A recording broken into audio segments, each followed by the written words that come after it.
তো গাইস জলসার মধ্যে এরকম কেন ঝামেলা করছিল, আমার বন্ধুরা কেন রাস্তায় মিডিলে আগুন ধরালো, আজকে সেটাই বলবো তোমাদেরকে। তো হ্যালো এভরিওয়ান, কেমন আছো? আশা করি অনেক ভালো আছো। তো তোমাদের জন্য নিয়ে এলাম একটা ছোট মিনি ব্লগ। তো আজকে আমাদের গ্রামের পাশে জলসা আছে, সেখানে যাব, কি করব না করব সেটাই তোমাদেরকে শেয়ার করব।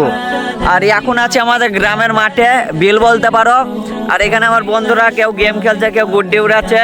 আর আমার পুরো ভিডিওটা ওয়াচ করতে থাকো, অনেক ভালো লাগবে।